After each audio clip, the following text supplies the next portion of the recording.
Está con nosotros Marcela Almeida, que todavía es empleada del INDEC. Marcela empezó a trabajar durante el inicio de la gestión de Néstor Kirchner en el año 2003 como coordinadora del IPC, el Índice de Precios al Consumidor. ¿Qué tal, Marcela? Hola, buen día. ¿Bien? Bien. Bueno, empezó a trabajar en el 2003 y ¿qué pasó después en el 2007? Bueno, yo era coordinadora de un programa que era el Índice de Precios al Consumidor Nacional, que era la extensión de la cobertura geográfica del IPC a todo el país, que empezó por las principales provincias.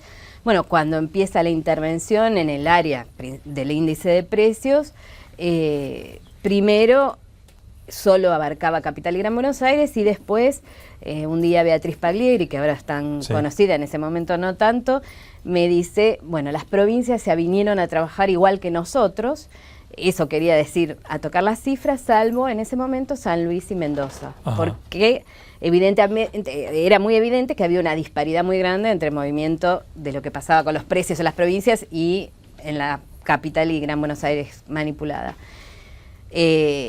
A partir de ahí empieza nosotros, todo el equipo, muchos trabajadores del índice de precios, fuimos llamados a declarar por la Fiscalía de Investigaciones Administrativas. Y contamos lo que veíamos. ¿Y qué veían? ¿Qué veíamos? Nosotros siempre decimos, simplemente manipulación de los datos. No había ningún cambio metodológico, no es que había una discusión metodológica que era válida, sino se habían modificado ciertos datos. En enero del 2007... cuando la inflación llegaba, o el índice llegaba al 2%, los primeros indicios, se tocaron lo que tenía que ver con el turismo, que en vez de poner los precios que se relevaban de los hoteles, por ejemplo, se ponían los que había acordado la Cámara Hotelera, lo que tenía que ver con la medicina prepaga, que había habido un aumento importante y solo estaba autorizado el 2%, entonces se puso el 2%, aunque las prepagas cobraban otra cosa, y la lechuga, que había aumentado mucho y se borró. Claro. Me quiero detener en este punto para poner un poco el microscopio ahí, porque para entenderlo bien, porque se habla de la manipulación de las cifras. En la práctica, ¿cómo era?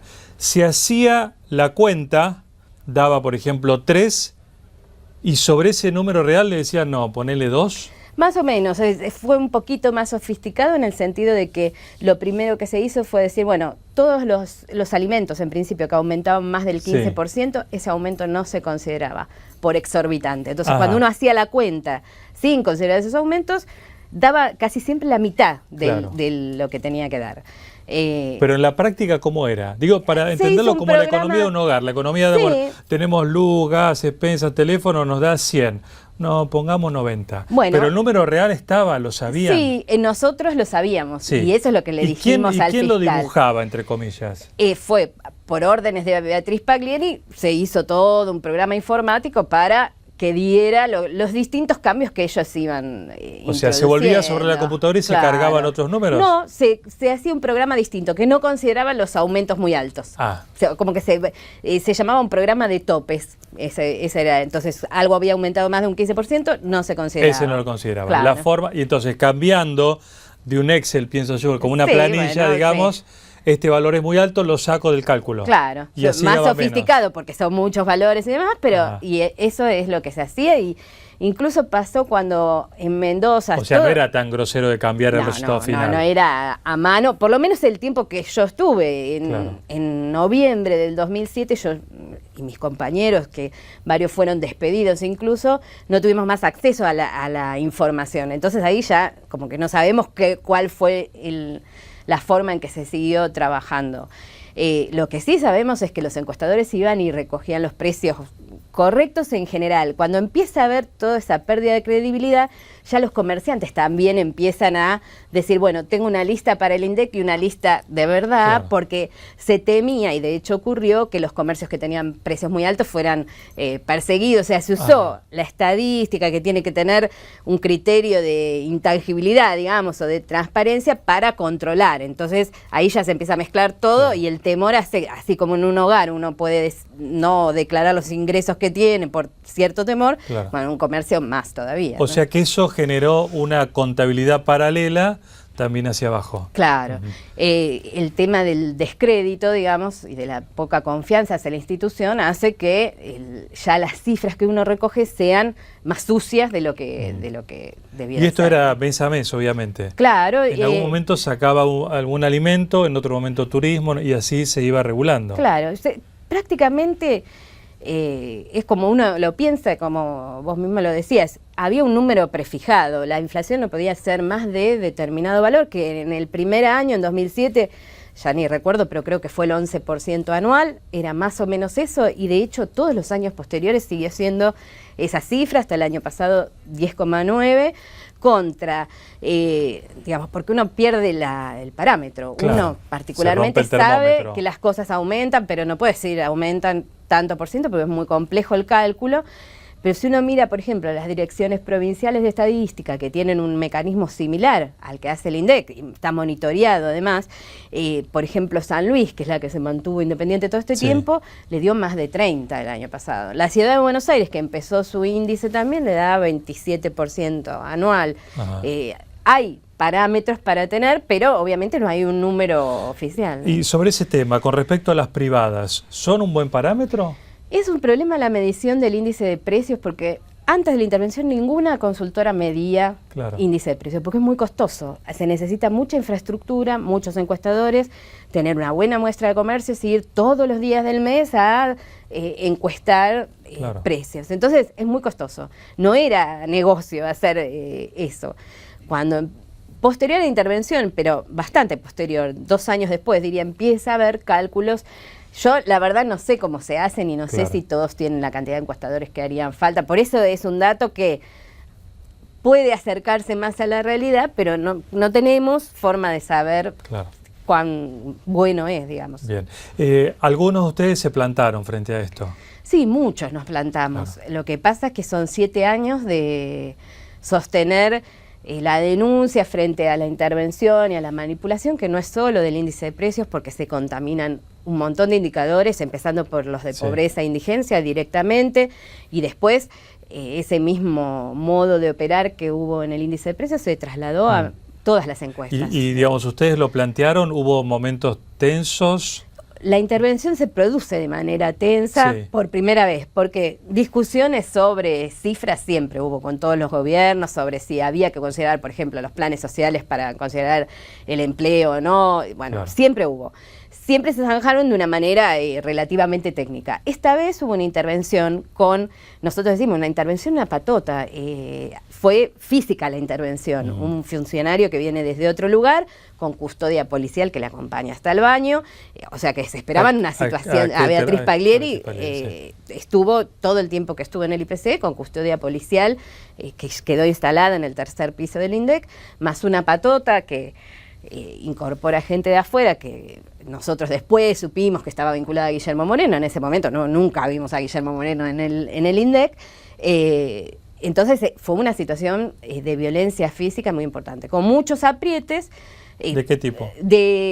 Primero, hay mucha precariedad en el Estado, muchos contratos, entonces lo primero que se corta son los contratos, o se aprieta al que está contratado para que, bueno, si vos haces determinada cosa, tu contrato se corta. Claro, o no dan vacaciones. O no dar vacaciones, y también hay mucha informalidad en el salario. Hay un salario básico, pero después muchos adicionales que son dependiendo de la voluntad del director. Entonces, en el INDEC se llaman horas censales, en otros lados se llaman de otra manera, pero los que denunciamos lo que pasaba desde 2007 para acá, dejaron, pues yo nunca cobré, horas censales, por ejemplo, o cualquier adicional o bono de fin de año.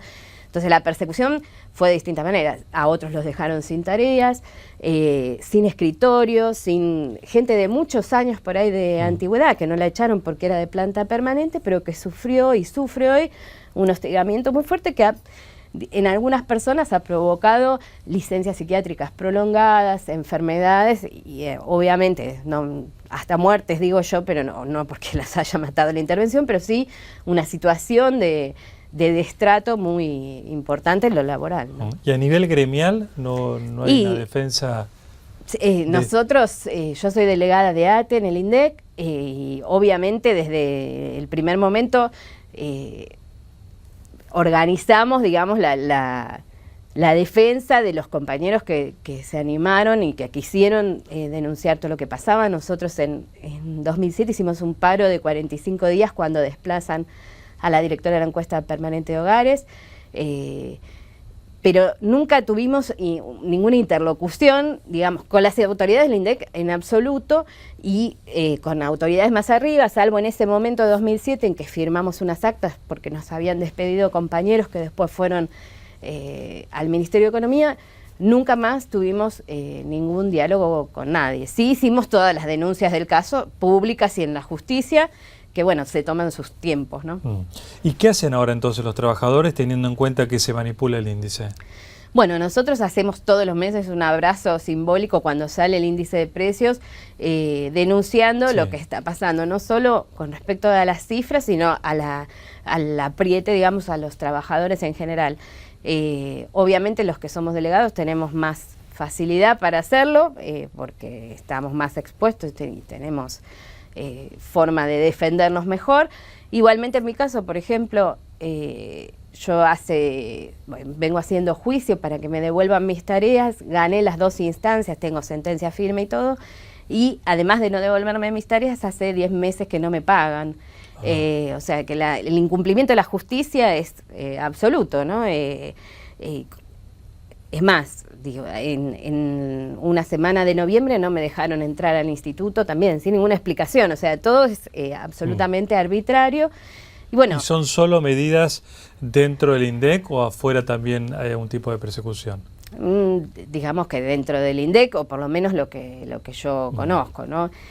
Sí es cierto que la presión y el apriete ha hecho que mucha gente se fuera de manera voluntaria o no tan voluntaria, pero porque le fueron recortando el salario, quitándole las tareas, gente joven sobre todo, que ve que su carrera está trunca, claro, se cansa y se va, o gente que incluso han obligado a jubilarse cuando han cumplido la edad, cuando no era su voluntad, y es tradición en el INDEC que los técnicos más grandes son los que forman a los que vienen, digamos, hay toda una cuestión que en estos tiempos no se ha respetado. Ahora, Marcela, modificar algún indicador del índice, bueno, la lechuga, decías, o turismo con valores, cuando hablábamos del INDEC, que por ahí la inflación era del 10%, ahora en valores ahora un 25, un 30%.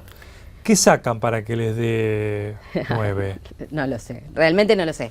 Es muy difícil saber. Es cierto que toda la inflación en alimentos casi no ha habido para el INDEC, o sea, no todo lo de alimentos se lo comen de alguna manera, lo cual repercute mucho en el hecho de que ya no hay pobreza ni indigencia, porque las canastas con las cuales se mide si alguien es pobre o no son de valores tan bajos que cualquiera llega a cubrirlos. Claro. Yo no sé si ahora el dibujo es más a mano alzada que antes, en algún sentido, simplemente se pone el resultado que se desea. Sinceramente no lo sé. Es una pregunta, ¿qué va a pasar con el nuevo índice que supuestamente se presenta el jueves? El jueves, y ahí habrá que ver ahí. ¿Vos crees que va a haber un índice más real? La verdad que desde lo que veo, desde que se fue Guillermo Moreno, que supuestamente era el artífice de la intervención en el INDEC, y lo era, pero avalado obviamente por el poder más arriba, dentro del INDEC no hubo ningún cambio, ni de funcionario, ni de nada. Bien. Entonces es difícil pensar por qué ahora va a haber un índice creíble donde no mientan, cuando hasta ayer esas mismas personas hacían un índice, está bien, por ahí obedecen órdenes y ahora les va a dar el triple. Realmente es difícil, además en un momento donde ha habido un salto en la suba de los precios, entonces es más difícil reconocerlo ahora que reconocer 2 años atrás, ¿no? La última, Marcela, técnicamente, no sé en otros países y si es de común acuerdo, pero una persona que no tiene trabajo, pero recibe un seguro social, ¿no? Técnicamente, ¿trabaja o no trabaja? No, eso es discutible. Lo importante en general en las estadísticas. Sí, es discutible, pero digo, lo importante es que sea claro lo que uno está midiendo. Entonces, si yo digo, en este índice de desocupación, estoy considerando que trabaja al que tiene el seguro social, bueno, después el usuario podrá hacer las cuentas correspondientes, porque se supone que se publican las bases de datos y demás, para ver cuál es la incidencia que tiene el Seguro Social en ese índice de empleo. Sí. Y después uno tendría que hacer la cuenta sin considerar el Seguro Social también, digamos, considerar, hacer las dos cuentas y analizarlo. Acá claramente quien recibe un plan es considerado empleado. Sí, hay toda una discusión sobre... En España, por ejemplo, que tiene el paro, ¿no? Como dicen ellos, altísimo. ¿Cómo se considera, sabes? No lo sé. Sí sé que acá hay una oficina que se dedica, los compañeros decían, a matar desocupados, porque llaman insistentemente a la gente que declaró que no trabajó en la última semana o en el último periodo en que les preguntan, para preguntarles con mucha insistencia, pero no se acuerda bien si no trabajó alguna horita en... O sea... Hay así como se persigue al comerciante que aumentó por demás los precios, digamos, pero desde la institución del INDEC, también hay un apriete de algún modo hacia los que declaran que no han trabajado y demás. Entonces no está claro cuánto de la declaración de trabajo es verdadera. Si se trabajó una hora, lo cuenta como empleado. Claro. Gracias, Marcela, por haber venido y por hacer público esta información que es de interés justamente para todo el público.